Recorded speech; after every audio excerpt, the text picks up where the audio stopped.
पितृ एकादशी, श्राद्ध एकादशी व्रत कथा सुनने से मिलेगी पितरों का आशीर्वाद। भक्तजनों, माताओं, बहनों, सादर जय श्री कृष्णा। हमारे यूट्यूब चैनल पर आप सबका बहुत बहुत स्वागत है। मैं श्रावणी चौबे, आप सभी भक्तजन मेरा प्रणाम स्वीकार करें। सबसे पहले आप सभी भक्तजनों, माताओं, बहनों को इंदिरा एकादशी, पितृ एकादशी तथा श्राद्ध एकादशी महापर्व की बहुत बहुत शुभकामनाएं और बधाइयाँ। भगवान शालिग्राम तथा पितृदेवों की आशीर्वाद आप सभी पर बनी रहे। आप लोग सुखी रहे, मस्त रहे और जीवन में प्रगति तथा उन्नति को प्राप्त करते रहें। आज हम आपको इंदिरा एकादशी, पितृ एकादशी, श्राद्ध एकादशी की दिव्य और ज्ञानमयी कथा सुनाने जा रहे हैं। इस कथा को अंत तक सुनिएगा और सुनने के बाद ज़्यादा से ज़्यादा लोगों को शेयर भी कीजिएगा, जिससे सभी भक्तजनों, माताओं, बहनों को इस कथा का पुण्य लाभ और ज्ञान प्राप्त हो सके तथा शेयर करके आपको अति पुण्य लाभ प्राप्त हो सके। भगवान जी की नवदा भक्ति में से एक भक्ति होती है श्रवणम। इसका अर्थ होता है भगवान की महिमाओं का, उनकी लीलाओं का, उनके महात्म का श्रवण करना। यदि आप कोई व्रत करते हैं, अनुष्ठान करते हैं और अगर आप कथाओं का श्रवण करेंगे तो आप महान पुण्य फल की भागी होंगे। और अगर कोई व्रत नहीं कर पाते हैं, कोई पूजा पाठ नहीं कर पाते हैं और कोई दान भी नहीं कर पाते हैं, ऐसे में अगर आप एकमात्र एकादशी व्रत कथा भी सुन लेंगे तो भी आपको एकादशी व्रत का पूरा पुण्य फल प्राप्त हो जाएगा। इसमें किसी भी प्रकार का कोई संशय नहीं है। भक्तजनों, माताओं, बहनों, एकादशी का व्रत भगवान लक्ष्मी नारायण जी का परम प्रिय व्रत है। जो भी व्यक्ति इस घोर कलयुग में एकादशी का व्रत करता है, श्रीमद् भागवत गीता का श्रवण करता है या सुनाता है, भगवान श्री विष्णु जी का पूजन पाठ करता है, तुलसी जी का दर्शन करता है, तुलसी जी का सेवा करता है, गौ माता का रक्षा करता है, गौ माता को भोजन करवाता है, ब्राह्मण देवता को भोजन करवाता है तथा उन्हें दान दक्षिणा प्रदान करता है। यह 6 कार्य करने वाले व्यक्ति तथा भक्तजनों, माताओं, बहनों को इस मायाजाल रूपी संसार से मुक्ति मिल जाती है। जो भी भक्तजन, माताएं, बहनें एकादशी का व्रत करती हैं, उन्हें अपने जीवन में एक बार एकादशी व्रत का उद्यापन अवश्य करना चाहिए। एकादशी व्रत करने से मनुष्य के जन्म जन्मांतर के पाप नष्ट हो जाते हैं तथा उनकी पुण्यों का उदय होता है। और जब पुण्य का उदय होगा तो मनुष्य को सारी सांसारिक और भौतिक सुखों की प्राप्ति होगी। जो भक्तजन, माताएं, बहनें 12 महीने की एकादशी का व्रत करते हैं, उन्हें यह एकादशी व्रत अवश्य करना चाहिए। और जो भक्तजन, माताएं, बहनें एकादशी व्रत नहीं भी करते हैं, उन्हें भी यह एकादशी व्रत अवश्य करना चाहिए, क्योंकि यह एकादशी पितृ एकादशी है, श्राद्ध एकादशी है। यह एकादशी व्रत करने से आपके पितृ दोष समाप्त हो जाएंगे तथा आपके पितरों को मोक्ष प्राप्त होगी, तृप्ति प्राप्त होगी। जिन भक्तजनों, माताओं, बहनों का माता पिता का देहांत हो गया है और उन पर पितृ दोष है, तो उनको आवश्यक तौर पर यह पितृ एकादशी व्रत अवश्य करना चाहिए। अगर आपके परिवार में किसी की अकाल मृत्यु हो गई है, अर्थात कोई दुर्घटना में मृत्यु हो गई है, तो इस एकादशी का व्रत आपको अवश्य करना चाहिए। और इस एकादशी व्रत का फल आपको अपने मृतक परिजनों को दान कर देना चाहिए। इससे उनकी मुक्ति हो जाएगी तथा उनकी आत्मा को शांति प्राप्त होगी। अतः भक्तजनों, माताओं, बहनों, आप सभी से यह करबद्ध निवेदन है, इस एकादशी का व्रत अवश्य करें। और अगर कोई कारणवश एकादशी व्रत नहीं भी कर पाते हैं, तो भी अपने पितरों के लिए तर्पण करके, श्राद्ध करके एकादशी व्रत कथा भी सुन लेंगे तो भी आपको एकादशी का पुण्य फल प्राप्त हो जाएगा तथा आपके मृतक परिजनों को मुक्ति प्राप्त हो जाएगी। अब हम आपको बताएंगे पितृदोष के कारण क्या होता है। पितृ दोष के कारण नौकरी में पदोन्नति नहीं होती है, धन उपार्जन का मार्ग प्रशस्त नहीं होता है, शुभ काम में बाधाएं आती हैं, बना हुआ काम बिगड़ने लगता है तथा शरीर रोग ग्रस्त रहता है, वंश वृद्धि के मार्ग में बाधाएं आती हैं। यह सभी पितृदोष के कारण ही होता है। अतः भक्तजनों, माताओं, बहनों, आप सभी अपने ऊपर से, अपने परिवार के ऊपर से पितृदोष समाप्त करना चाहते हैं तो आपको पितृ एकादशी का व्रत, श्राद्ध एकादशी का व्रत, इंदिरा एकादशी का व्रत अवश्य करना चाहिए, क्योंकि पितृ पक्ष में पितृलोक के द्वार खुलते हैं तथा आपके मृतक परिजन पृथ्वी पर आते हैं तथा अपने परिवार के आसपास वायु रूप में निवास करते हैं। इसलिए आप अगर इस समय श्राद्ध करेंगे, तर्पण करेंगे, अपने पितरों की मुक्ति के लिए एकादशी का व्रत करेंगे तो आपको पितरों का भरपूर आशीर्वाद प्राप्त होगा और आपके ऊपर से पितृदोष भी दूर हो जाएगा। पितृ एकादशी, श्राद्ध एकादशी, इंदिरा एकादशी के दिन आपको सुबह जल्दी उठना है तथा शुद्ध जल से स्नान करना है। आप अपने नहाने वाले बाल्टी के जल में गंगा जल डालकर स्नान कर सकते हैं तथा शुद्ध पवित्र पीले रंग के वस्त्र महिलाओं को धारण करना चाहिए तथा पुरुषों को सफेद रंग के वस्त्र धारण करना चाहिए तथा इसके बाद मस्तक पर चंदन का, सिंदूर का, कुमकुम का तिलक करें। इसके बाद पितरों को कुशा तथा काले तिल से जलांजलि अर्पित करना है और इसके बाद मध्याह्न काल में आपको तिल और गुड़ का लड्डू बना करके, जिसे पिंड भी कहा जाता है, उसे पितरों को अर्पित करना चाहिए तथा घर के दक्षिण दिशा की ओर मुंह करके बैठ जाइएगा और अगर संभव हो तो अपने पितरों का चित्र एक चौकी पर सफेद कपड़ा बिछा करके स्थापित कर दीजिएगा। उनके सामने धूप दीप लगा दीजिएगा, फल का भोग लगा दीजिएगा, क्योंकि इस दिन एकादशी है इसलिए अन्न का भोग नहीं लगाया जाता। इसके बाद आपको कुशा के माध्यम से थोड़ा सा जलांजलि अपने पितरों को समर्पित करना है। इसके बाद आप जो गुड़ और तिल से पिंड बनाए हैं उसको हाथ के मध्य भाग में रख लीजिएगा तथा कुछ जल भी रख लीजिएगा और आपको 3 बार बोलना है, ओम विष्णवे नमः, ओम विष्णवे नमः, ओम विष्णवे नमः। तथा इसके बाद आपको कहना है, मेरा नाम यह है, मेरा गोत्र यह है, मैं इस स्थान का निवासी हूँ। आज मैं पितृ एकादशी, इंदिरा एकादशी तथा श्राद्ध एकादशी का व्रत करने जा रही हूँ या करने जा रहा हूँ। और अगर आपको अपने मृतक परिजनों को इस एकादशी का पुण्य फल दान करना है तो उनका नाम और गोत्र भी आपको संकल्प में उल्लेख करना चाहिए। और अगर आप अपने सर्व पितरों को या एकादशी का पुण्य फल समर्पित करना चाहते हैं तो आप कहिएगा सर्वे पितरों को।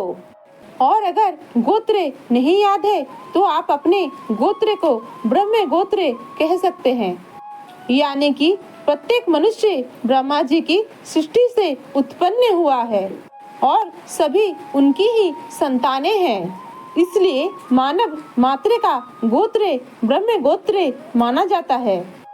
और ब्रह्म गोत्र कहकर कहिएगा, यह पिंड में अपने सर्व पितरों को समर्पित करता हूँ और वो इस पिंड को प्राप्त करके उनकी मोक्ष हो जाए तथा उनकी मुक्ति हो जाए तथा भगवान नारायण का सानिध्य उन्हें प्राप्त हो। इस प्रकार आप अपने हाथ में रखा हुआ पिंड को अपने अंगूठे के माध्यम से पट्टे पर चौकी पर या कोई पत्ते पर रख दीजिएगा और तत्पश्चात अपने सर्व पितरों से प्रार्थना करिएगा कि हे पितृ देवताओं, आज पितृ एकादशी के दिन मैंने आपके लिए पितृ एकादशी, श्राद्ध एकादशी, इंदिरा एकादशी के दिन मैंने आपके लिए यह पिंडदान दिया है। आप इसको ग्रहण करके तृप्त हो जाइएगा तथा हमारे पूरे परिवार को आशीर्वाद प्रदान कीजिएगा। इस प्रकार अगर आप इंदिरा एकादशी, पितृ एकादशी के दिन तिल और गुड़ का पिंडदान कर देते हैं तो आप निश्चित मानिएगा कि आपके सर्वे पितरों को तृप्ति प्राप्त होगी, शांति प्राप्त होगी और जब उन्हें तृप्ति प्राप्त होगी, शांति प्राप्त होगी तो भगवान नारायण के वैकुंठ धाम को वो प्राप्त करेंगे और आपके परिवार को भरपूर आशीर्वाद प्रदान करेंगे और आपके पितृदोष जड़ से समाप्त हो जाएंगे तथा आपके परिवार में सुख, शांति और समृद्धि का वास होगा। तो हमें उम्मीद है हमने जो पिंडदान की विधि आपको बताई है वो आपको अच्छे तरीके से समझ आ गई होगी। और अगर आप सोच रहे हैं कि एकादशी के दिन श्राद्ध नहीं किया जाता, सनातन धर्म ग्रंथों और पुराणों के अनुसार एकादशी के दिन श्राद्ध करना वर्जित माना जाता है और जिनकी एकादशी तिथि होती है उनका श्राद्ध या तो 10वीं तिथि में किया जाता है या द्वादशी तिथि में भी आप कर सकते हैं। और अगर आप एकादशी तिथि के दिन श्राद्ध कर्म करना चाहते हैं तो आप जो पिंड होता है वो तिल और गुड़ का बनाकर पिंडदान कर सकते हैं तथा बनाया हुआ भोजन फलाहारी होना चाहिए, इससे भी आप पिंडदान कर सकते हैं। और अगर आप नहीं खा सकते हैं, ब्राह्मण को नहीं खिला सकते हैं तो पूरा श्राद्ध का सामान और भोजन आप गौ माता को खिला सकते हैं। और अगर संभव हो तो आप किसी ब्राह्मण को बुलाकर अपने घर पर फलाहार का दान भी कर सकते हैं और फलाहार के निमित्त कुछ नगद धनराशि भी आप प्रदान कर सकते हैं। इस प्रकार भी आप करेंगे तो आपका एकादशी श्राद्ध भी संपूर्ण हो जाएगा। एकादशी व्रत जो भी भक्तजन माताएं बहनें करते हैं उन्हें कुछ नियमों का पालन करना चाहिए। 10वीं तिथि के दिन आपको सिर धोकर स्नान करना चाहिए तथा एक बार शुद्ध और शाकाहारी भोजन करना चाहिए। इस दिन भोजन में लहसुन, प्याज, मांस, मदिरा, सरसों का तेल, चावल, बैगन तथा कटहल, नुनिया की सब्जी नहीं खानी चाहिए तथा ब्रह्मचर्य व्रत का पालन करना चाहिए। दूसरे के घर का भोजन नहीं करना चाहिए। अगर अति आवश्यक हो तो आप दक्षिणा दान करके भोजन कर सकते हैं तथा एकादशी के दिन सुबह जल्दी उठे, शुद्ध जल से स्नान करें, पवित्र पीले रंग के वस्त्र धारण करें, मस्तक पर तिलक करें, सूर्य देवता को अर्घ अर्पित करें, कुल देवता का पूजन पाठ करें तथा धूप दीप जलाकर एक लोटा जल रखकर आसन पर बैठकर एकादशी व्रत का संकल्प धारण करना चाहिए। इस दिन आप कुशा के आसन पर, कंबल के आसन पर बैठ सकते हैं तथा शुद्ध घी का दीपक प्रज्वलित करें तथा हाथ के मध्य भाग में जल रखे, पान रखे, सुपारी रखे, पीले फूल, दक्षिणा, दुर्वा, अक्षत के जगह पर तिल और जौ का आप प्रयोग कर सकते हैं तथा आपको 3 बार विष्णवे नमः, विष्णवे नमः, विष्णवे नमः उच्चारण करना चाहिए और आपको कहना है मेरा नाम यह है, मेरा गोत्र यह है, मैं इस स्थान का निवासी हूँ। आज मैं आश्विन मास की कृष्ण पक्ष की पितृ एकादशी, इंदिरा एकादशी का व्रत करने जा रही हूँ या करने जा रहा हूँ। हे नारायण, हे शालिग्राम भगवान, आप मुझे पूरी शक्ति तथा सामर्थ्य प्रदान करें कि हम पूरे भक्ति भाव और विधि विधान के साथ इस व्रत को संपन्न कर सके और अगर हमसे जाने अनजाने में कोई भी भूल चूक हो जाए तो हमें अबोध बालक समझ करके क्षमा कर दे। इस प्रकार संकल्प धारण करने से आपका व्रत आरंभ हो जाएगा तथा एकादशी के दिन आपको सिर पर तेल नहीं लगाना चाहिए और सुहागिन माताएं बहनें अच्छी तरह से श्रृंगार करके एकादशी व्रत कर सकती हैं। एकादशी व्रत के दिन आपको केवल फलाहार करना चाहिए। फलाहार में आप मौसमी फल, साबूदाना, रामदाना, मूंगफली दाना, ड्राई फ्रूट का सेवन कर सकते हैं और आप अगर रोगी हैं तो दवाई का भी सेवन कर सकते हैं, इसमें कोई दोष नहीं है। और जिन माताओं बहनों को पीरियड हो गया है, मासिक धर्म हो गया है, उन्हें व्रत तो करना चाहिए, व्रत के सारे नियमों का पालन भी करना चाहिए, किंतु भगवान का स्पर्श बिल्कुल नहीं करना चाहिए। अगर उनका व्रत के दिन 7 दिन पूरा हो जाता है तो आप भगवान का स्पर्श भी कर सकती हैं। और जिन भक्तजनों माताओं बहनों के घर में जन्म तथा मृत्यु का सूतक लग गया हो, उन्हें व्रत तो करना चाहिए, व्रत के सारे नियमों का पालन भी करना चाहिए, किंतु पूजन पाठ नहीं करना चाहिए, दान दक्षिणा नहीं देना चाहिए। मानसिक रूप से पूजा का संकल्प आप धारण कर सकते हैं और 13 दिन बाद आप ब्राह्मण को दान दक्षिणा प्रदान कर सकते हैं। तथा इसके बाद आपको नारायण तथा इस दिन शालिग्राम भगवान का पूजन विशेष तौर पर किया जाता है, तो आपको शालिग्राम रूपी भगवान नारायण जी का विशेष पूजन अर्चन करना चाहिए। तथा इसके बाद आपको व्रत कथा सुननी चाहिए। एकादशी के दिन पान नहीं खाया जाता है, शहद नहीं खाया जाता है और हल्दी युक्त फलाहार भी नहीं करना चाहिए, किंतु आप पंचामृत में शहद का उपयोग कर सकते हैं। एकादशी के दिन आपको दिन में सोना नहीं चाहिए तथा रात को जागरण अपने सामर्थ्य के अनुसार करना चाहिए तथा भगवान विष्णु जी का ज्यादा से ज्यादा नामों का उच्चारण आपको करना चाहिए। भगवान शालिग्राम तथा नारायण भगवान जी को केले तथा तुलसी पत्रे अर्पण करना ना भूलें, क्योंकि तुलसी पत्रे के बिना भगवान शालिग्राम तथा नारायण जी का पूजन संपन्न नहीं होता तथा केले का भोजन भगवान नारायण को अति प्रिय है तथा इस दिन आपको तुलसी माता की पूजन पाठ विशेष तौर पर करनी चाहिए तथा इस दिन आपको तुलसी पत्र नहीं तोड़ना चाहिए। एक दिन पहले ही तुलसी पत्रे तोड़कर रख लेना चाहिए और अगर भूल गए हो तो झरे हुए तुलसी पत्र से, बासी तुलसी पत्र से तथा झरे हुए मंजीरा से आप पूजन संपन्न कर सकते हैं तथा इस दिन आपको गौ माता को भोजन करवाना चाहिए। आप गौ माता को फलाहार करवा सकते हैं और हरी घास भी खिला सकते हैं।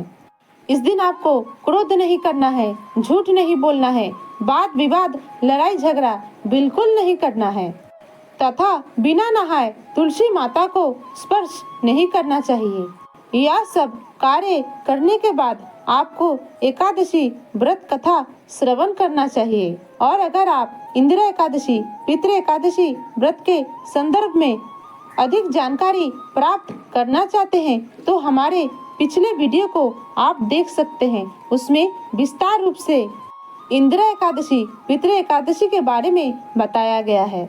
भक्तजनों, माताओं बहनों, अब हम आपको इंदिरा एकादशी, पितृ एकादशी की दिव्य और ज्ञानमयी कथा सुनाने जा रहे हैं। इस कथा को अंत तक सुनिएगा। एक बार बोलिए भगवान लक्ष्मी नारायण की जय, कैलाशपति उमापति महादेव की जय, गणाधिपति गणेश भगवान की जय, बजरंगबली हनुमान जी की जय। सनातन धर्म ग्रंथों और पुराणों के अनुसार इंदिरा एकादशी, पितृ एकादशी व्रत कथा कुछ इस प्रकार है। एक समय की बात है, सूर्य जी महाराज सोनकादिक 88,000 ऋषि को पुराणों की कथाएं सुना रहे थे। तो ऋषियों ने सूर्य जी महाराज से प्रश्न किया कि हे ऋषिवर, हम आज आपके श्री मुखारविंद से आश्विन मास की कृष्ण पक्ष की जो एकादशी आती है, उस एकादशी की व्रत कथा सुनना चाहते हैं। तब सूर्य जी महाराज कहने लगे, हे ऋषियों, यही प्रश्न एक बार भगवान श्री कृष्ण से धर्मराज युधिष्ठिर ने किया था। उनसे पूछा था। धर्मराज युधिष्ठिर सबसे पहले भगवान श्री कृष्ण को नमन करते हैं, उनको प्रणाम करते हैं तथा उनसे प्रश्न करते हैं कि हे प्रभु, आश्विन मास की कृष्ण पक्ष की एकादशी का क्या नाम है, इसकी क्या विधि है तथा इस व्रत को करने से कौन सी पुण्य, कौन सी फलों की प्राप्ति होती है। सो कृपा करके आप अपने श्री मुखारविंद से इस एकादशी की व्रत कथा तथा महत्तम को सुनाने की कृपा करें। तब भगवान श्री कृष्ण कहने लगे, इस एकादशी का नाम इंदिरा एकादशी है तथा यह एकादशी पितृ पक्ष में आने के कारण इसे पितृ एकादशी के नाम से भी जाना जाता है। श्राद्ध पक्ष में आने के कारण इसे सभी भक्तजन श्राद्ध एकादशी के नाम से भी जानते हैं। यह एकादशी व्रत करने से मनुष्य के सारे पाप जड़ से समाप्त हो जाते हैं तथा पितरों को अधोगति से मुक्ति देने वाली एकादशी है। भगवान श्री कृष्ण कहते हैं, अगर किसी पूर्वज का मृतक परिजनों का उद्धार नहीं हुआ है, उनको मोक्ष प्राप्त नहीं हुआ है, तो उनके परिजनों को, उनके पुत्र पौत्रों को इस एकादशी का व्रत अवश्य रखना चाहिए तथा इस एकादशी व्रत का पूरा फल अपने पितरों को, अपने मृतक परिजनों को प्रदान करना चाहिए, जिनसे उनको मोक्ष मिल जाए और वो भगवान विष्णु की परम धाम को प्राप्त कर जाए। भगवान श्री कृष्ण कहते हैं, हे राजन, ध्यान पूर्वक इसकी कथा सुनिए। इस कथा को सुनने मात्र से वाजपेयी यज्ञ का फल आपको प्राप्त हो जाएगा। प्राचीन काल में सत्ययुग के समय में महेशमती नाम की एक नगरी में इंद्रसेन नाम का एक प्रतापी राजा अपने प्रजा का पुत्रवत पालन किया करता था और अच्छे प्रकार से शासन किया करता था। वह राजा पुत्र, पौत्र तथा धन आदि से संपन्न और भगवान श्री हरि विष्णु का परम भक्त था। एक दिन जब राजा सुख पूर्वक अपने सभा में बैठा हुआ था, तो आकाश मार्ग से उतर करके देवर्षि नारद उनके सभा में आए। राजा उनको देखते ही हाथ जोड़ करके उनके सामने खड़ा हो गया और विधि पूर्वक उनको सुंदर आसन में बैठाया, उनकी चरणों की वंदना की, उनको अर्घ्य दिया तथा उनकी पूजन किया।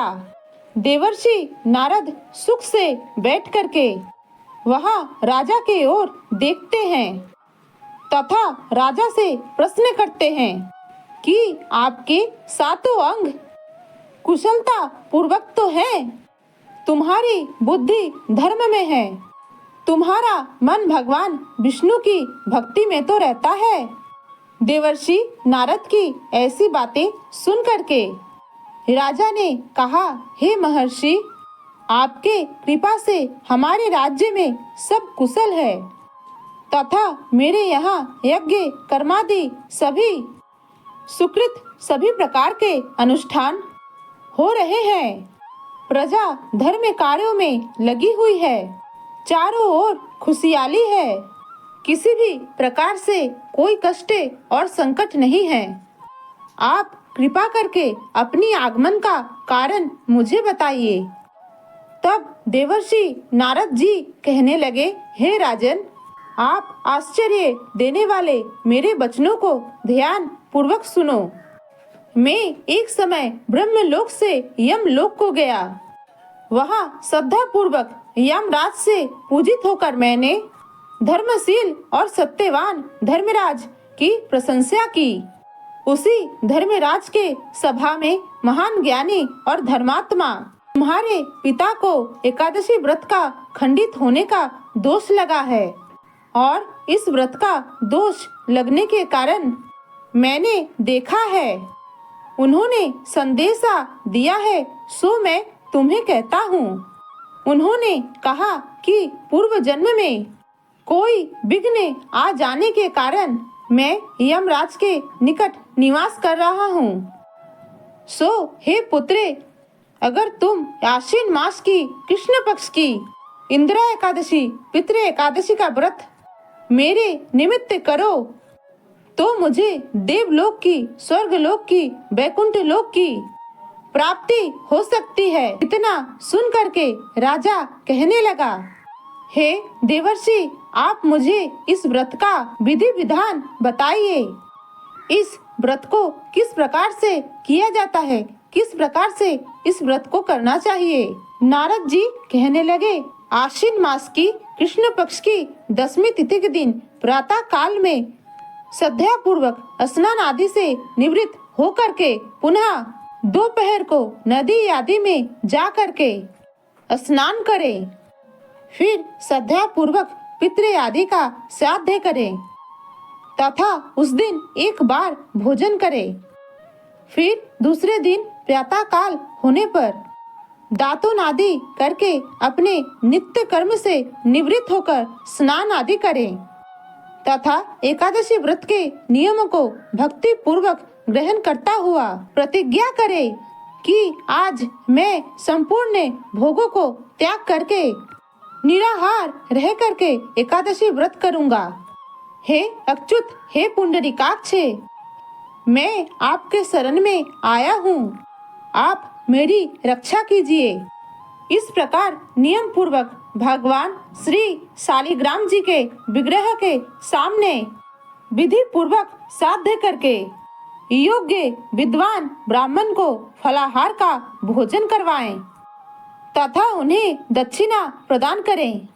पितरों के श्राद्ध से जो कुछ बच जाए उसे सूंघ करके गौ माता को अर्पण करें तथा धूप दीप गंध पुष्प नैवेद्य आदि सब सामग्री से ऋषिकेश के श्री विग्रह का, नारायण के श्री विग्रह का पूजन तथा अर्चन करें तथा रात में भगवान के समक्ष बैठ करके जागरण करें तथा द्वादशी के दिन प्रातः काल होने पर शुद्ध जल से स्नान करके पवित्र वस्त्र धारण करके भगवान जी का पूजन करके ब्राह्मणों को भोजन करवाएं तथा व्रत का विधिवत पालना करें।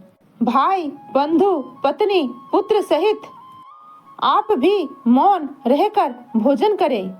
नारद जी कहने लगे, हे राजन, इस विधि से अगर तुम आलस रहित होकर के पितृ एकादशी, इंदिरा एकादशी, श्राद्ध एकादशी का व्रत करोगे तो तुम्हारे पिता अवश्य ही स्वर्ग लोक को प्रस्थान कर जाएंगे। इतना कह करके नारद जी वहां से तुरंत अंतर ध्यान हो गए।